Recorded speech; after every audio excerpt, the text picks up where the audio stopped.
right, because we got 25 seconds, so. All right, and I'm not. And now you get to shut the hell up, because we're about to go live. There's your prep time.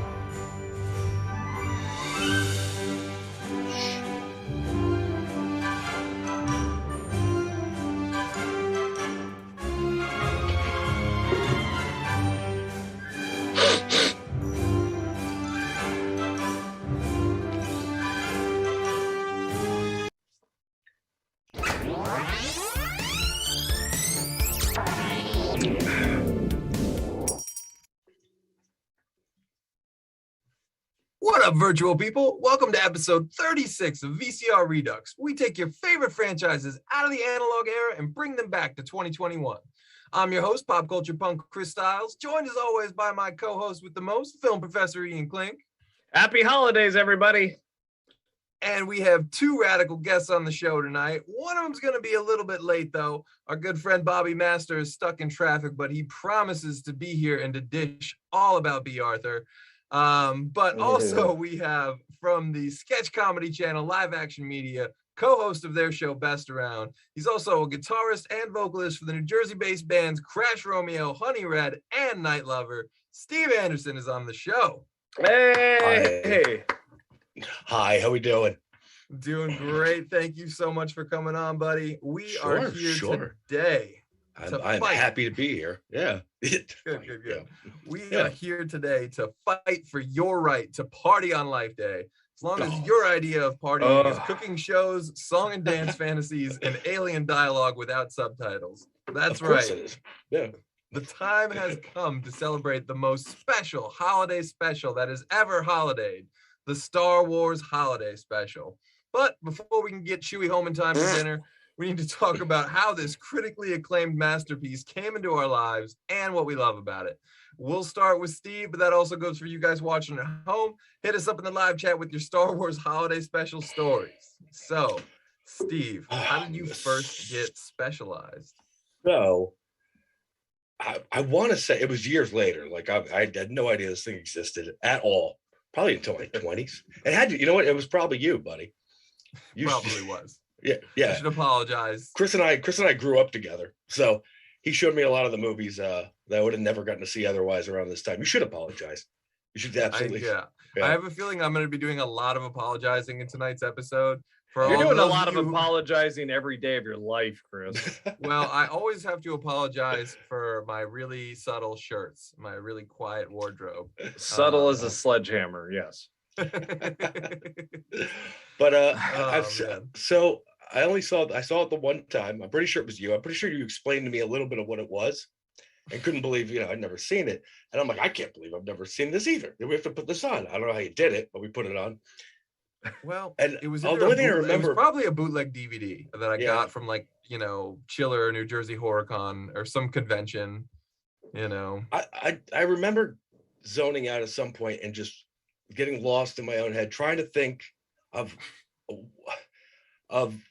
why and how, like where, like what.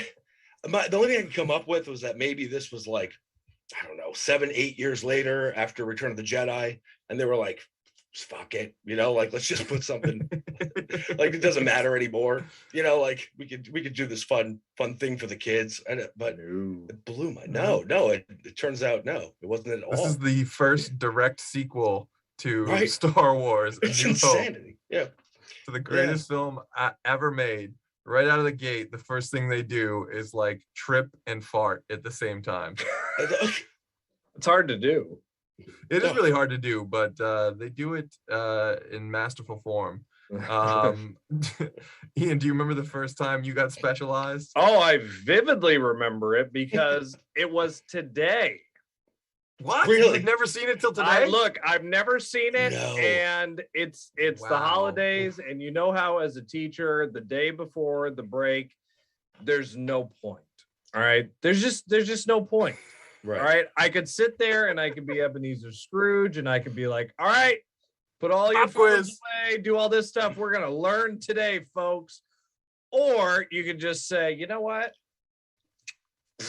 light it on fire, watch movies all day long. So, knowing I had to prepare for this amazing show, and I had a long period because we had lunch in the middle of one of the periods, even though the others were short. I had an hour and a half to spare. And I said, ladies and gentlemen, boys and girls, after today, you will be adults because we are going to watch the Star Wars holiday special. And we did. About 5 minutes into it, I got looks of, you're serious. This is still going to go on. I said, oh, don't worry, you little Mandalorian nutbags. We are going to keep watching this because this still has about an hour and 20 minutes to go. Right.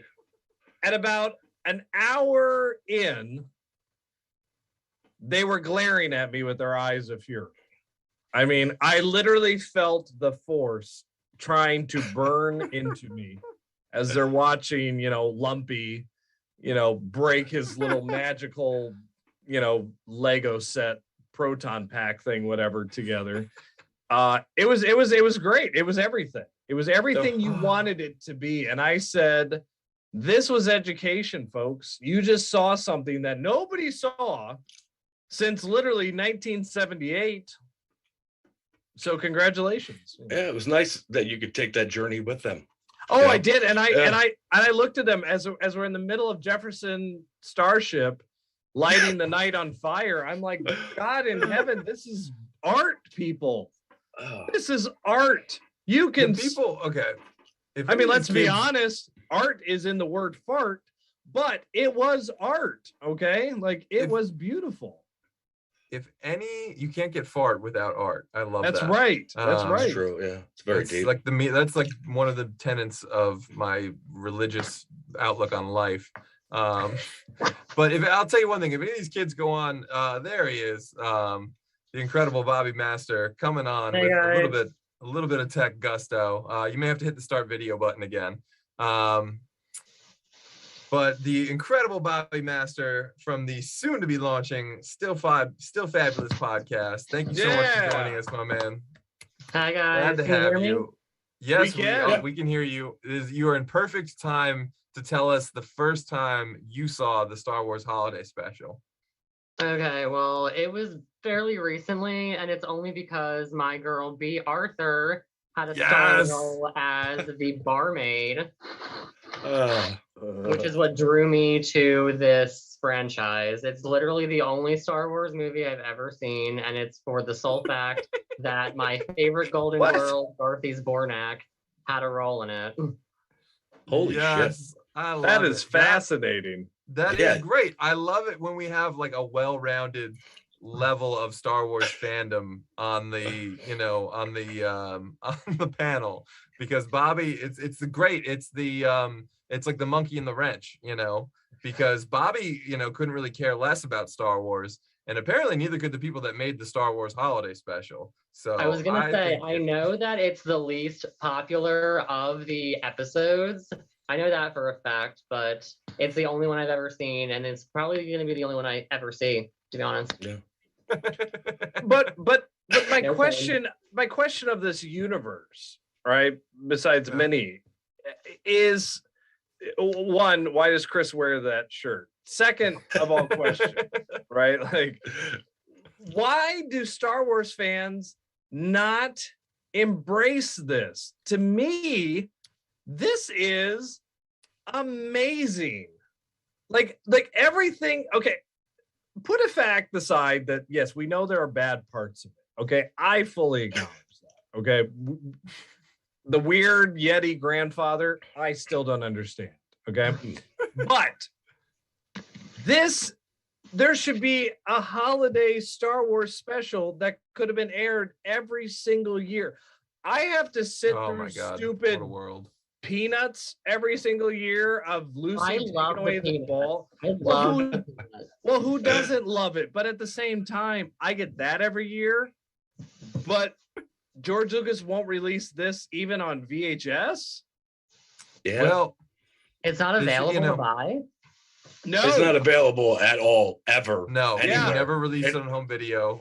So no one's gonna come in the chat with like I saw this on like Laserdisc unless that was like a bootleg Laserdisc. If Unless you're that's Carrie out there, Fisher. Yeah. yeah, or something. Yeah, Yeah. Lucas She's the has it only on one- Laserdisc. Yeah. She's the only one who ever owned a copy of it. Yeah, I Yeah, watched it that's on really- YouTube. That's how I found it. I watched it on YouTube. Oh yeah, And- yeah, same here. And you know, any of these rips are basically from home video recordings that were made back in the day, and like you can see the station like logo, like we were watching Yeah. it at like W Ohio TV or something like that, and it's like, yeah, this is the way this is meant to fucking be watched. I wish like, the almost- commercials were in. Yeah, I was just gonna say There that. was I a almost- version on YouTube with the commercials in it. Oh, was it really? Oh, that's yeah, awesome. yeah, Oh, yeah, that's yeah. amazing. Oh yeah, we should have watched that. At least the commercials would have like broken. Yeah, it would have up been the longer. That fucking would have been great. monotony. Light the night on freaking fire.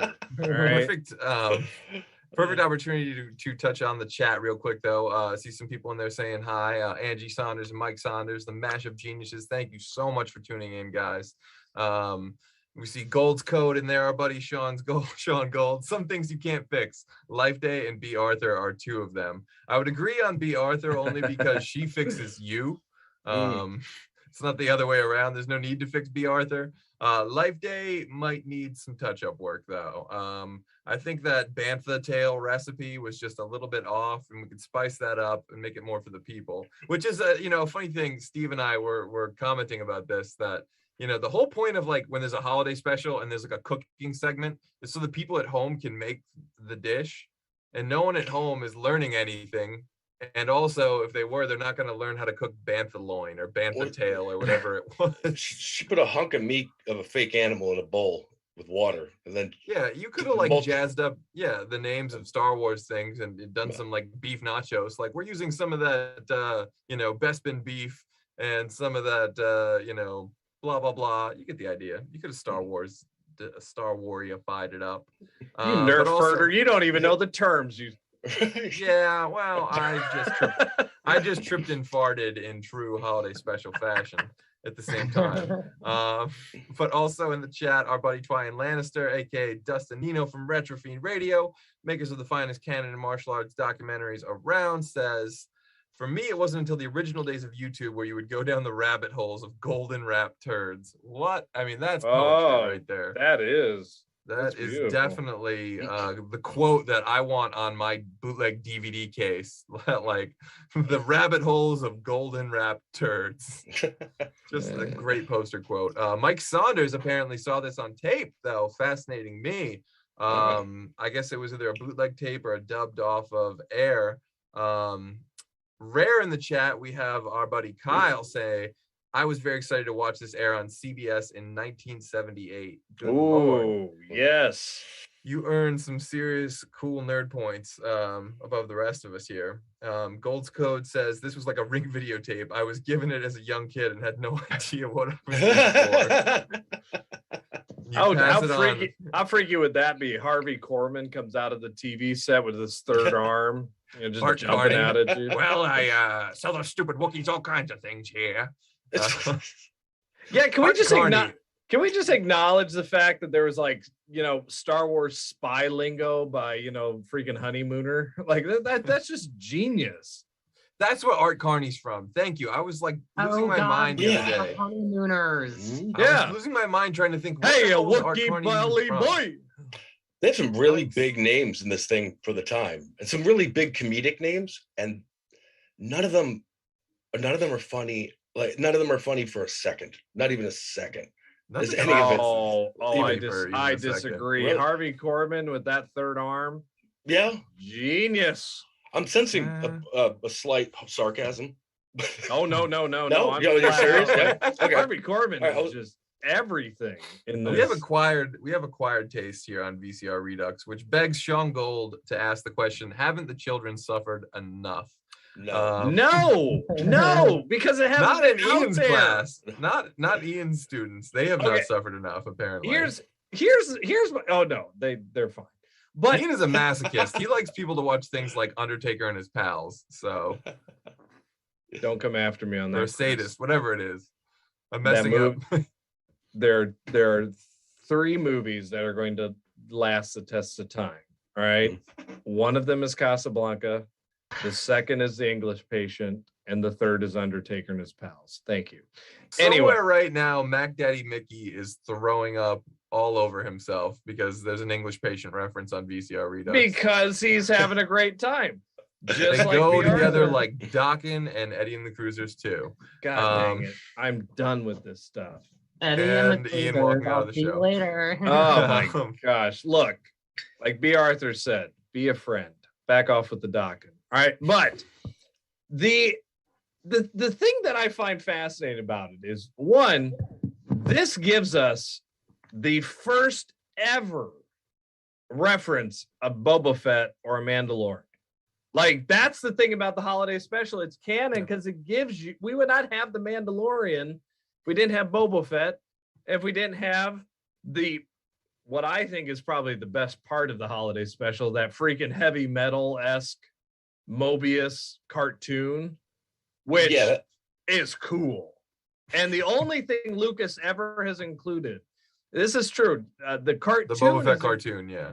is included in The Droids DVD, right? well, yeah, the Droids DVD, but also the big collection, Clone the Wars? saga. Oh, okay. It's the only thing George Lucas accepted from the holiday special. He put that cartoon in there. Well, if you look at all the credits of all the writers and stuff, like his name's not anywhere on there. You know, He had nothing to do with it. yeah, pretty Like that- crazy. That's the thing. Lucas basically signed off the rights. It was these other guys who said, "Hey, let's do a holiday special." He said, "Well, it's going to be terrible, but whatever." But he must have signed off. He must have signed off on it. What he did? Yeah. Yeah, I mean, he did. he must have seen the finished thing, or at least parts of it. Oh, before they aired it. Oh, he did. And he was like, "This is terrible." But but what it was supposed to do was sell Kenner toys. Right. Yeah, that was okay. that was the whole point, was because they knew Empire was going to be all these years later. Fox wanted something, And they finally were getting the toys in stores. Yeah. They were finally getting the toys in stores, so they needed something to really get kids, because not that Star Wars had left. I mean, Star Wars was actually still playing in theaters, but if you don't have something new, what's really to get kids excited and new? Well, here's this holiday special. We could do all these cartoon and toy commercials while it's airing, and we could push bands that are on like CBS records. Oh God. And what kid was not going to watch? Oh, there's brand new Star Wars. Yeah. Who wasn't going to watch that? So this movie was basically a marketing tactic?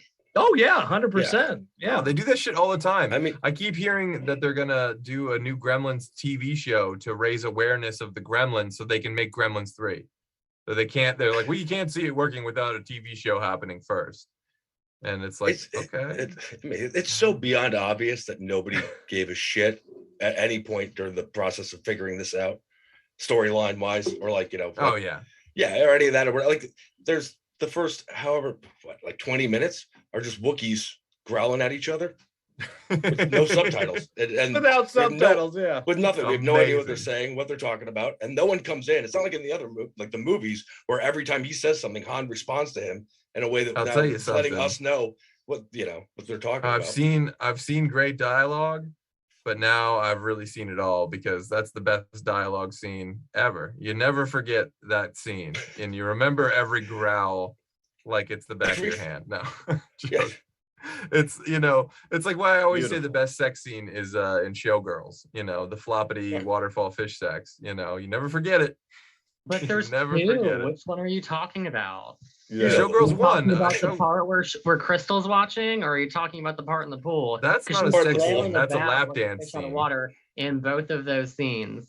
The pool scene is the waterfall. Oh yeah, duh. She's still flailing about like that in both of those scenes, though. Yeah, that was kind of her patented move. That was her finisher. well, you get a scene like that when Grandpa Wookiee is sitting there having a fantasy scene over his hair. It's like, what is this? Like, who could not feel uncomfortable watching that scene? Like, oh my God. It's the final shot of that is they pull into his face and they cut the music, and it just looks like he finished, maybe. Yeah, it's so like, true. It's The way they cut that is so the way they good. cut it is so yeah. We I were like dying. the part where Chewbacca's wife kind of gives Han Solo kind of a, you know. I don't Mala, think I call don't her think by I her like the name. way that I don't think I like the way Luke Skywalker was talking to Chewbacca's wife. He kind of I had love- that like early 90s like middle management, like, you know, like secretary. Oh yeah, like think he was Mala, like he's just stuck in traffic. Like, don't worry about it. He'll be you're fine. being hysterical. Give me a smile. Yeah. You know, Like, Yeah, yeah, you're being really his- being ridiculous. yeah, you're being a little. You know, Your Wookiee husband's cheating on you. yeah, sort of smile for him. Yeah, yeah. So I do want to catch up on the chat. Mike Saunders says it definitely was a bootleg, but he doesn't think he finished watching it. Nolan Roberts says, put it on Disney Plus, you cowards. I am 100% I agree down with that. Rescan it in HD, god damn it. Yeah, we F need you it. guys. You can give us this crappy Home Alone remake / sequel bull crap. Oh, You can't give us a God. Disney special. Yes. I'm done. Yeah, Yeah. I'm so done with that. Yeah, the fucking Home Alone franchise is just so beyond like. After they got shit rid of street. Macaulay Culkin, there was really no point.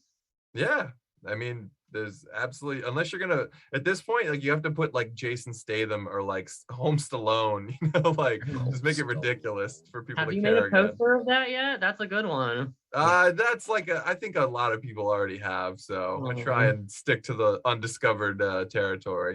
But yeah, that's not. I mean, Rambo 6 is really, or yeah, Rambo 5 is really Home Stallone, anyways. Pretty much. They probably have copies at the horror conventions. You know, they have like the bootleg, the DVD section. Like, I'm surprised that hasn't popped up there yet. A deep What? fake. I think there's been deep fake videos of it. Yeah.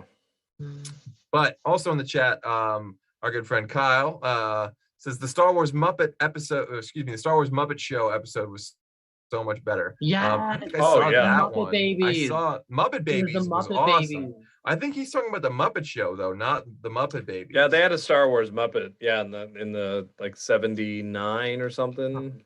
They do okay. have a Muppet Babies episode though Interesting. too. So the first two things out of the gate after the original Star Wars are the holiday special and the Muppet Show. Well, you know, I've always had this debate too. You know, George Lucas can sit there and say, you know, oh, well, you know, I knew everything was going to be out all over this. Then why do you have this special? Why did you have Luke and Leia give each other a kiss? Why in the world did you allow Alan Dean Foster to do Splinter of the Eye? All of that is great, right? I mean, it's all this, but you didn't know where this series was going. You had no clue where it was going. Yeah. Oh, that's the voice of God telling you it's Splinter of the Mind's Eye, which for those of you watching at home who are wondering what the fuck is Splinter of the Mind's Eye, that is a low budget novelization of a sequel for Star Wars. You know, the idea was that it would be written as cheap as possible in case Star Wars tanked. Lucas could figure out a way to get this made for little or no money. Pretty much, yeah. It's basically like the opposite, goes in the opposite direction of Empire Strikes Back. Darth Vader's not Luke's father. The Force is like, you know, some weird thing, and it really tanks it. I've often argued that if you take Empire out of the Star Wars saga, there's like nothing cool left, really. But that's a different debate for another day.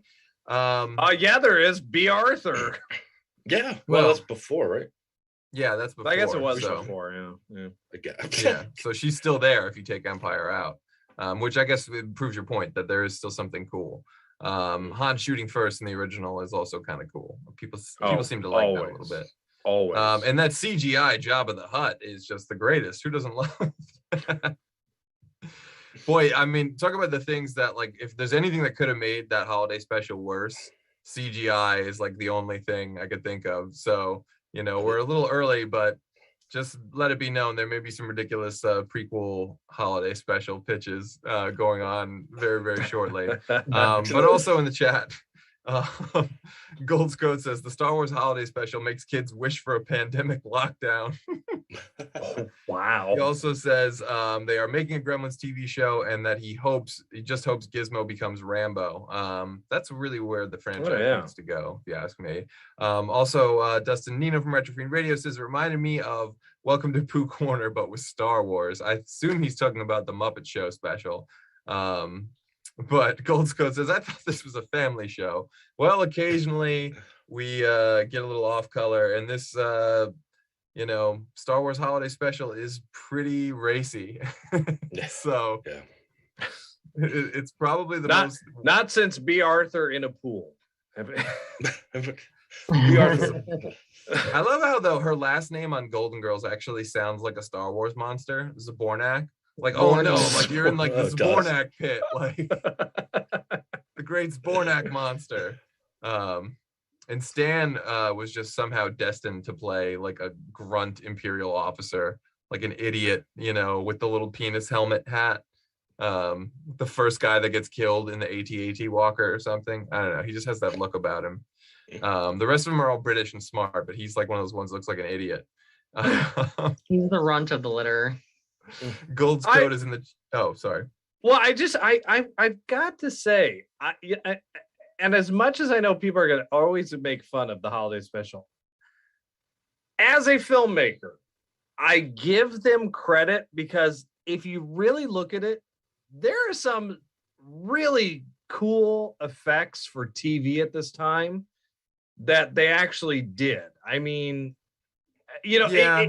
is this a blown up version of a Doctor Who episode with Tom Baker? Yes, it is. I mean, that's literally kind of what it looks like. If you're going with the old school stuff, but the makeup effects are rather interesting. You've got the storyline kind of works in a weird way. Somehow you got Harrison Ford to do this, and this is a man who does nothing, and is angry at the world.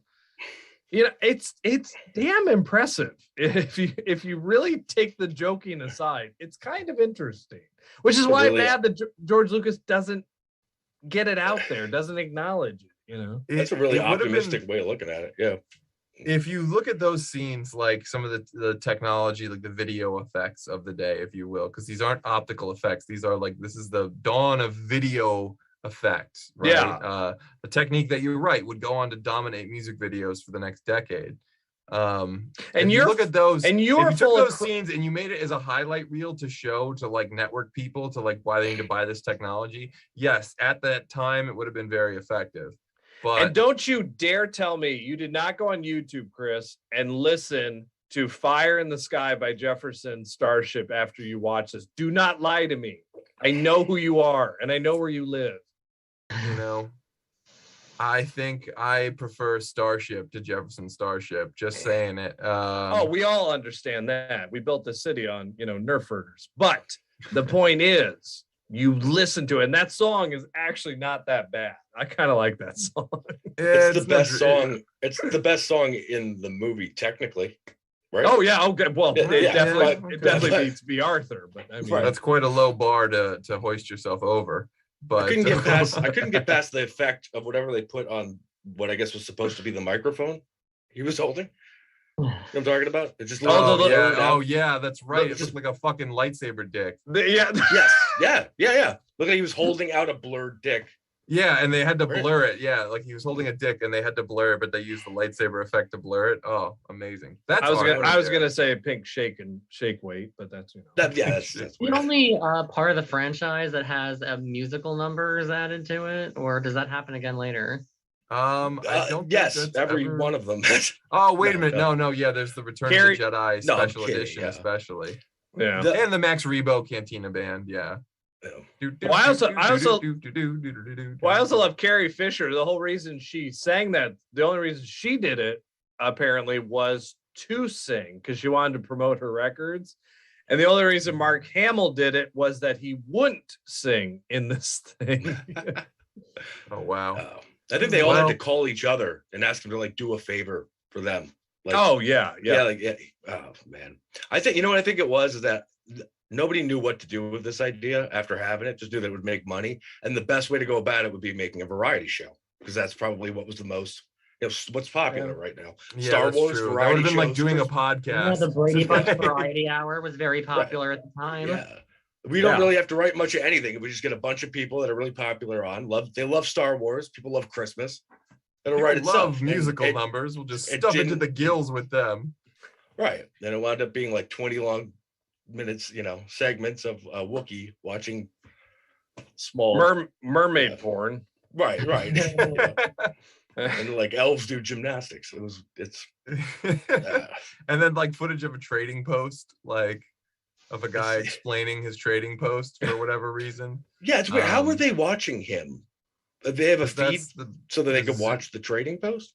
Yeah, they have technology in this that they're not limited by like the holographs that we see in every single other Star Wars thing. They just have like Zoom. They just have Zoom back in 1978. Pretty much. There's one moment the TV is like that thin and it's long, and you're like, that kind of looks like a flat screen TV. Kudos to you.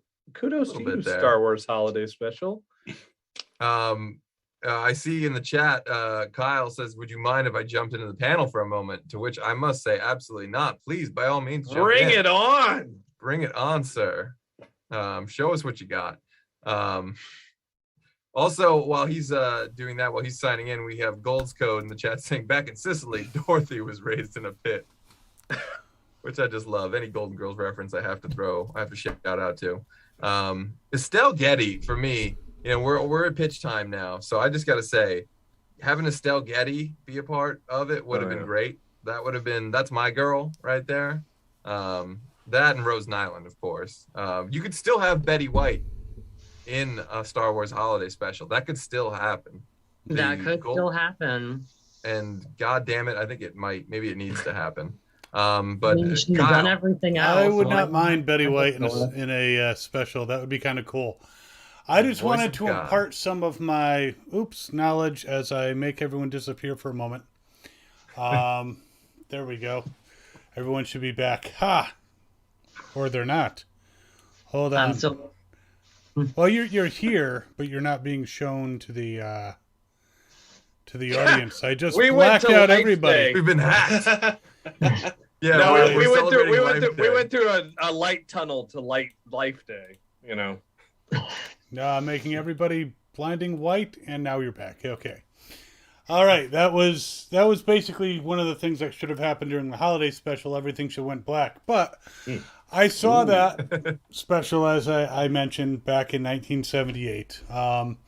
And there have been efforts to actually, when they had the extended universe or the Legends universe or whatever, which Disney pretty much wiped out, like Lumpy is actually Lumpawaru. He has a full name. And Itchy has a very hard to pronounce real name, but it's like Atitchikook, But they tried to retcon, and like Mala is like Mala Tobuk, So it's like they have all these attempts to and Life Day is actually mentioned in stuff. It was mentioned in Rebels. That it's actually a official holiday.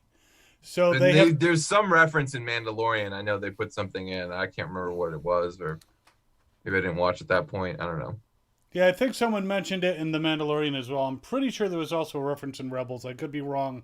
I could be mixing up with Mandalorian because they're both really cool Star Wars shows. But yeah, they tried to get this to actually be part of, at least some of the characters be part of the greater universe at large. I don't know if that's ever going to happen. They did kind of do a new holiday special, but it was animated, and it was basically Lego or something like that. It wasn't quite Lego, but it was like C-3PO telling the stories and trying to stop somebody, and it was it was supposed to be connected somehow to Life Day, I believe, but it was happened right after Return of the Jedi. But yeah, they've done some really crazy stuff with this, and I just wanted to share that some of it they tried to make it into canon. Certainly appreciate efforts to canonize, I believe, if that is the correct term, all corners of a universe.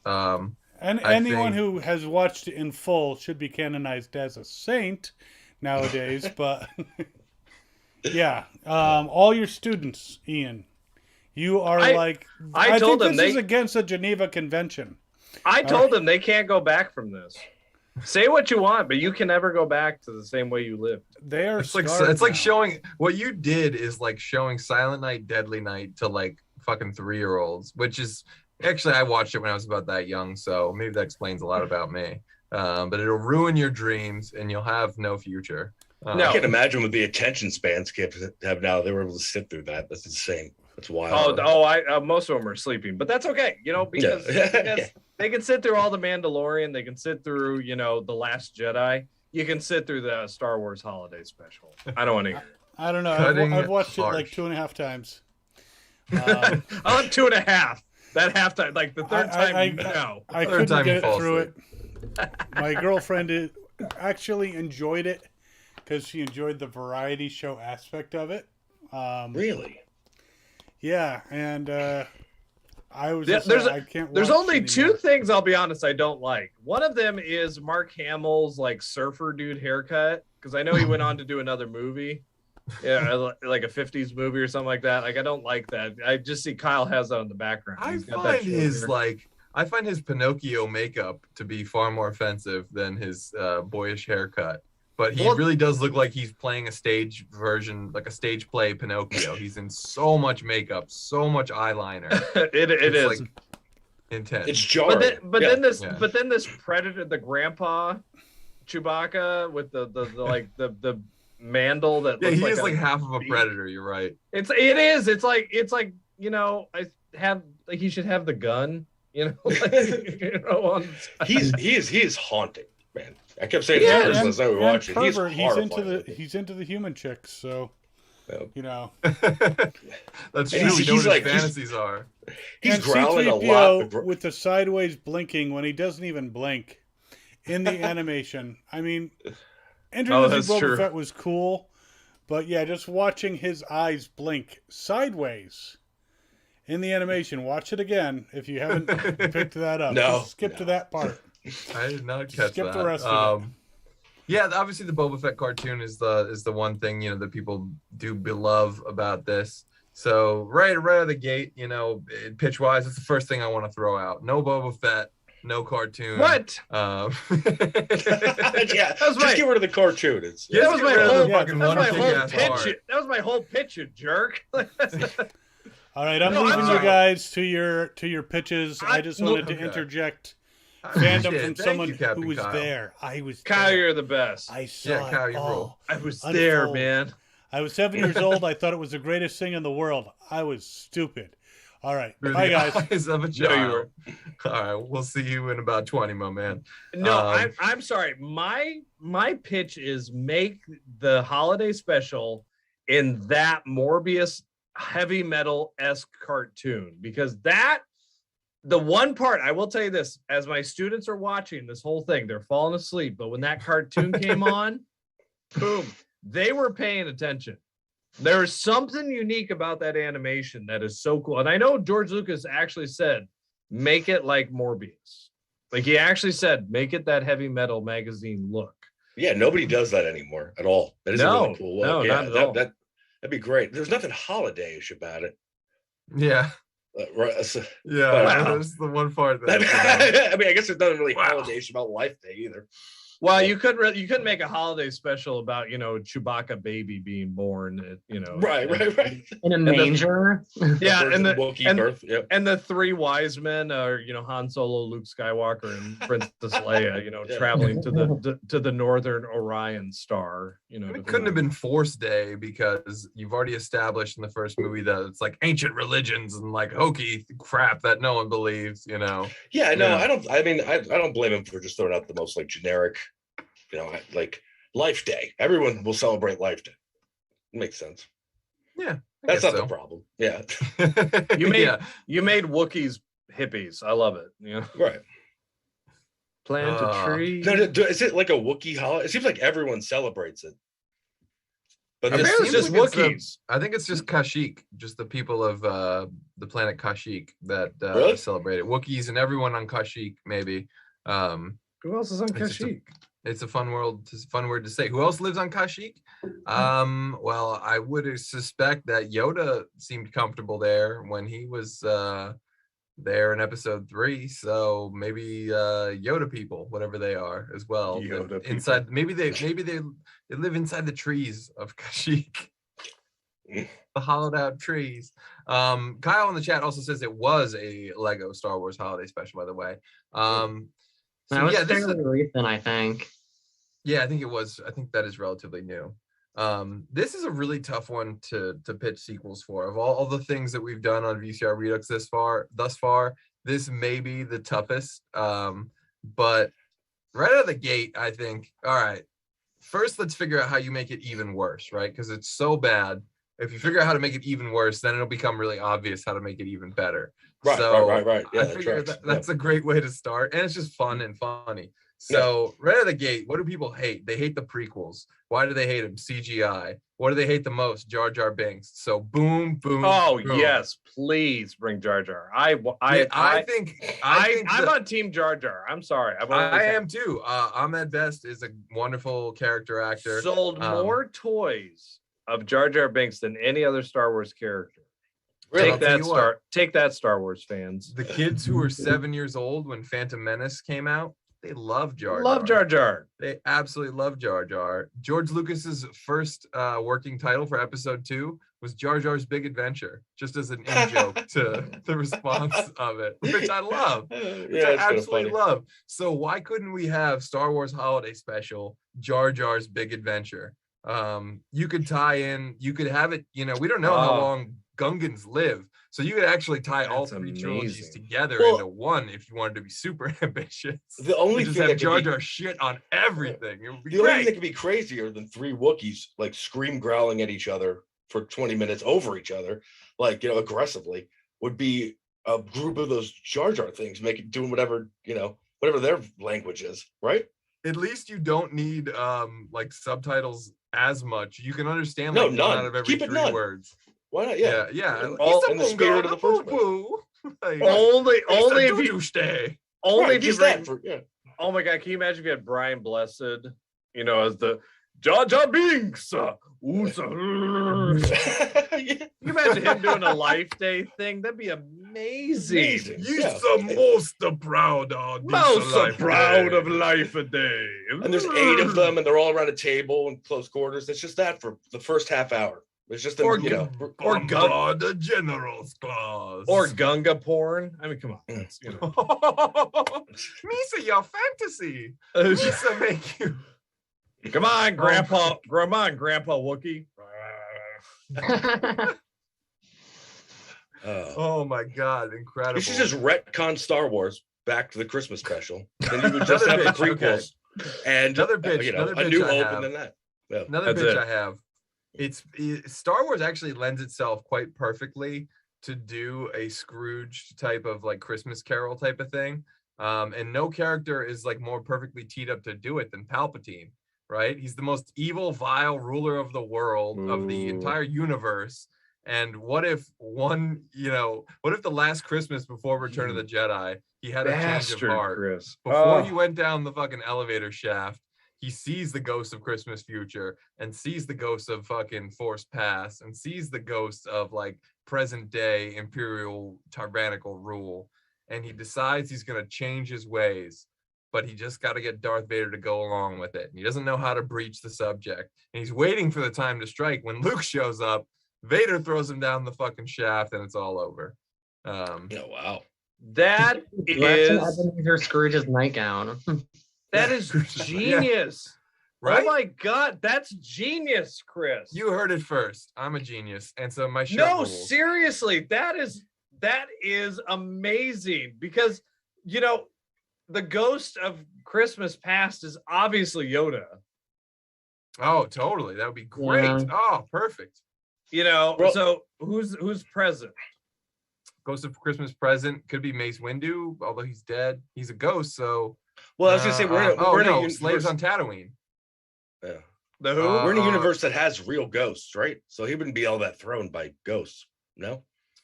That's true. Well, it's the Force ghost of Christmas, so and so. And the Sith, they can't do the Force ghost thing. They can No, live they for. can't. Oh, Darth Plagueis. You got to have Darth Plagueis. We wanted to see Darth Plagueis forever. Boom, holiday special. Fucking Perfect. the tragedy of Darth Plagueis. Oh my gosh, I'm just. That's the ghost of Christmas past. Yoda's the ghost of Christmas present, Okay, that's fair. That's fair. And then the ghost of Christmas future is. I don't know, fucking de-aged Luke Skywalker fucking with them. no, I was Or is gonna it say I Lando want. because Yeah, we love Lando. nobody likes Lando. Knock it off. Fucking get out of town. Nobody likes Lando. That's a load of rubbish. That is. Oh my god! You know what I want? You know, I want somewhere in this holiday special. I want that guy with the weird head thing. He kind of was like Jordy from. What? Robot. Why do you? Oh, yeah, why do yeah. you know this stuff, Kyle? Nobody used to know knows that. this person. But As soon as he like, said it, I was like, oh yeah, right. I just want that guy. I want that. Ray, Oh. and he also says, yeah, Ray could be the ghost of Christmas future. That That works. bad. That works. Mix all three prequels. You have one character from all the three prequels. But Palpatine's perfect. He is Ebenezer. Oh, even better than Darth Plagueis. Have fucking Qui-Gon Jinn be the ghost of Christmas past. Because Ooh. Yeah, Liam that makes sense, Neeson yeah. famously didn't have a great time with Star Wars, and like he wants to get all the things that can redeem. And then you gotta have Jar Jar in there somewhere. I don't know. It's gotta still be about Jar Jar somehow. Jar Jar's Bob Cratchit. The Yeah, fucking there you go. Bobcat, the Bobcat role. Yeah. Oh, that would be great. Jar Jar loses his shit. Yeah. Oh, that's brilliant. That's not bad. I'm just saying, like, I'd fucking watch the shit out of that. You know, and Tiny Tim is freaking, Warwick Davis as an Ewok. Like it's Oh my wicked. god. Yes. That I would be love it. amazing. That would be amazing. Warwick Hmm. Davis is the shit. God, I know he's watching. Warwick, we a love you. Christmas Come on the show. galaxy. Colin Warwick, we're waiting. A long time ago, far, far away, a Christmas galaxy. Oh, you want a Nightmare Before Christmas? That shit. No, That's I want a interesting. Christmas Carol. The Star Wars Oh, Christmas okay. Carol. I thought You you just- were pitching like that there was a galaxy of Christmas and like the Star Wars galaxy, and they like. Technically, Well, with your, well, he with your could go- idea, You could go You to could- Planet of Christmas. I mean, there's. I like to think they celebrate Christmas on Hoth. Just saying. No, that's where you would set it. You have. it's to very set it. festive there. Yeah, Very festive, yeah. Yeah, you have to set it on Hoth. yeah. So, in So- your pitch, basically, you can pick them out. You can pick them out as characters and place them into any classic Christmas, any Christmas Yeah. story, right? Oh, totally. Yeah, dude. It's a Wonderful Life. Do Yeah. fucking what's that one everyone Oh loves? my- Love Actually. Like you could just Love remake Actually. Christmas movies Star Wars style, and it would be fucking balls awesome. Like Christmas Vacation, Star Wars style. Would be great. Every time Vacation? a bell rings, the rebellion gets a new leader. It's genius. Every time the bell rings, an X-wing gets its fucking droid or something. I don't know. Darth Started Vader. strong, and then Darth Vader that. is George Bailey, right? He's sitting Right, there at right. home and he's mad because Astromech. Thank you. Voice of God. why do you know this stuff? But freaking, he goes home and Leia's sitting there on the piano playing it because she's got the rehearsal, and he's like, Leia, stop playing that, oh daddy, and she starts crying. Oh my god, it's all black and white. Oh, Oh my God, that's not bad. What's you do what's the world without Darth Vader? It's all happy. So at the very end, the ghost, Palpatine's is Clarence. It's just like, you're right. This world's better without you, Darth Vader. Just do what you want to do.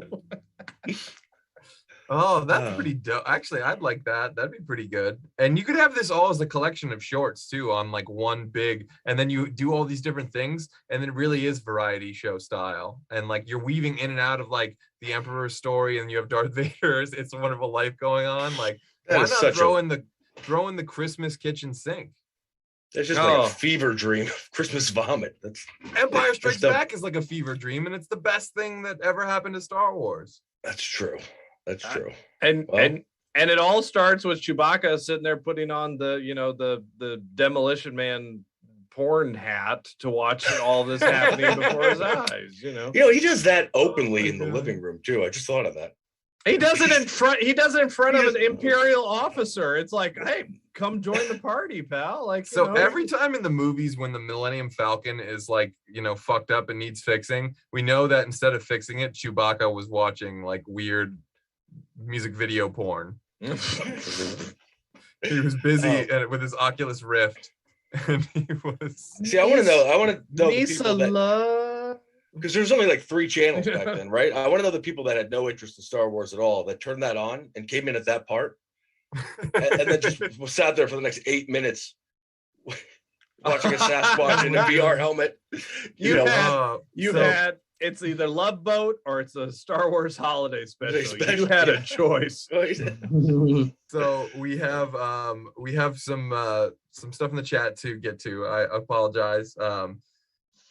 So the Lego Star Wars Holiday Special came out in 2020 for those curious. So super recent. But the world is still thirsty for another. And everyone celebrates it. It's not Yoda's home planet. That's a reference to Kashyyyk. Yeah, I know it's not his home planet. Neither is Dagobah. But I think his mystery planet, his home planet, is unknown. Screwed up, Chris. You technically, nerd. Just saying. I wear green for Yoda today. Gold's Code says this is my favorite variety show. Also says Rose had a life day in St. Olaf. It was the most popular holiday for chickens until the cows ended it. Which again is why we need fucking Betty White in this Star Wars holiday special. It would be great. There could be a whole planet called St. Olaf. I'm for that. I'm 100% for that one. That would be. You'll see that one. Yeah, I think everybody would tune in. Needle a little. Everybody would tune in for Betty White in a new Star Wars holiday special. That's true. She's got to be Jar Jar's fantasy when he puts on the Oculus Rift. Right. Oh, hello, Jar Jar. I'm your fantasy. I think all your jokes are hilarious. They remind me of a cow in St. Olaf. He was the funniest stand-up comedian we ever had until he left to go to the Catskills. The woman who was that? The singer that they got? B. Arthur. No, the one that's in the VR wig. Oh, was that Dionne Warwick? I feel like it could be. I have no idea. I know it was supposed to be. I feel like I would have known that was Dionne Warwick. Okay, it was supposed to be. Where were you? Cher. Where were you on that one, Kyle? You come in for it. Okay. Thank you. Oh, the voice of God never disappoints. You come in for a Gungan robot FFR2, but you won't come in for that one. Come on. So yeah, I guess they originally tried to.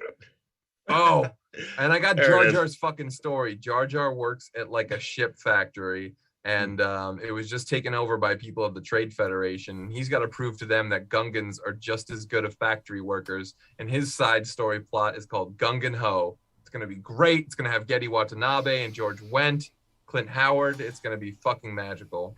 Well, you're just going to have the Federation. Jar Jar gets laid off. What's up? You're going to have the Federations from Phantom Menace. That's basically what they got in trouble for. They were basically saying that those are Asian caricatures, So you know what? So are the Gungans. So it's just throw it all together, damn it, and apologize for it and fix it. That's what I'm here to do. Well, John Ratzenberger was in Empire Strikes Back, and if you're going to bring in George Wendt, then you have to have a cantina where everybody knows your name. Oh, this is better every minute. That is good. That is good. And who drinks at that cantina? Woody Harrelson, or pours drinks there, or whatever. And you're tying in other things. Right. I mentioned a thing. Yeah. Little known fact: the American Indians were on Hoth, and they used every part of the wampa. Anyway. Oh my God, that's so good. So that would be perfect though in the cantina if you had George Wendt as an alien. That would be good. Yeah, with the little fucking like beard nose and shit. Like, I'm wanted on 12 systems. Like, but only if John Katzenberger comes in dressed as he did as an Imperial and chops George Wendt's arm off. I had Yeah, well, back in the day, the Empire actually had they stand for this. It just goes into a whole Star Wars. John Ratzenberger was a rebel. I was a rebel. I'm sorry. I forgot. Our Shame. condolences.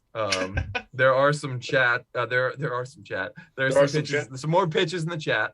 Gold's Code says it's a holiday party. His pitch. It's a holiday party on a Mon Calamari cruiser until Imperials hold everyone hostage. Now it's up to John McClane to save the day. God damn, take my money. That's great. Just cross it over. Two franchises that need to support each other. John McClane. They're limp. Together, they're harder than steel. Oh God! John McClane is in the middle of that little aisle in the the Death Star. The path to destroy it. He's just crawling in there, and that would be less confusing than almost anything that happened during the holiday special, anyway. So it pretty much. Yeah. That's true. It makes just as little sense and is 10 times as much fun. But yeah, he could be crawling through an Imperial vent. Join the Empire. Come out. Have a few laughs. Why did your John McClane sound like Jerry Seinfeld? Yeah, I don't know. Yeah, that is really weird. What's with these emperors? What? I mean, what are the deal with these things? There's a spot on John McClane. Welcome to the party, pal. Yeah. I mean, do I sound like I'm ordering a pizza, lady? Come on now. Yippee-ki-yay, motherfucker. Oh, yes. And, there's the diner. It's right next to the bar from Cheers. So this is like a sitcom holiday fucking Festivus for the rest of us. Your Jerry Seinfeld started to devolve into Barney Fife. Yeah, it did. Yeah, what? Yeah. I was doing Don Knotts impressions the other night, so maybe that's where that comes from. Now that would have made the holiday special even more amazing. Freaking Knotts in this would have been. Why are there so many Imperial officers here? We don't need this many officers. Seriously, this isn't a big deal, guys. Oh, yes. You don't deserve to live in Pleasantville anymore. You deserve the Star Wars holiday special. But we all deserve more Don Knotts in our lives. There's some, apparently Warwick Davis is in the chat, but he says it's not going to fucking happen. So thank you for tuning in, Warwick. We are diehard fans. We love you more than you can possibly know. Come on the show. If you won't come on the Star Wars holiday special, come on our show. We will tell you how great we will extend this another hour if you come into the show now. Please. I have a feeling someone is messing with us and Warwick isn't really there, but you never know. Friend of the show is in the chat though. Devin Zane says, "Hey, Chris, Ian, and gang. Sorry a little bit late, but happy holidays, guys." Good point. Happy holidays. A good point there for us to wish everyone a happy holidays. Although he also says Undertaker and his pals were great. So I think someone took over his social media accounts as well. I can't believe that he's of sound mind and body when he says these things. So we know Ian hacked his chat handle. But yes, Gold's Code says, now I know what a Bantha burger feels like. That is a pretty solid quote. Wow, that's a good wrap one. up our chat section of the show. That's a good But one. I don't know. We've pitched a lot here. We got Betty White. We got a Mon Calamari cruiser. We got Don Knotts. Knotts. Carol. We got Don Knotts. We got Jar Jar Binks going through. Don Knotts in a Jar Jar Binks outfit. Right. What is he going on with the Mesa thing? I mean, what's that about? Jar Jar basically is Don Knotts. Don Knotts could be every ghost of Palpatine's past, present, and future. I mean, why did he declare an empire? Why? That would be fantastic. That would be pretty good. I just want somebody on YouTube now to put Don Knotts' voice on Jar Jar Binks. Please do that and send us to Fandom Spotlight. We will. So you're asking me to do that on YouTube, is what you're saying? Please do that. Yes. You were going to do it anyway, so yeah. I was going to do it anyways. I mean, there's nothing I couldn't move around. I'm free for lunch tomorrow, really. So I think we have pitched the fucking daylights out of the Star Wars holiday special and had a few laughs. Hopefully you guys have all had them as well. Before we wrap things up, is there anything you guys have upcoming in the works that you want to pitch? Anything live action related or still fabulous related? You can It's tease the coming, people I at home. promise. It's coming, he promises. All right, well, we're gonna hold you to that. Next time, we're really gonna put the screws to you if you haven't started these interviews yet. Only because we know they're gonna be great, Bobby. I know. I have 7 days to do it because I'm back again next week. So I gotta put a roll on.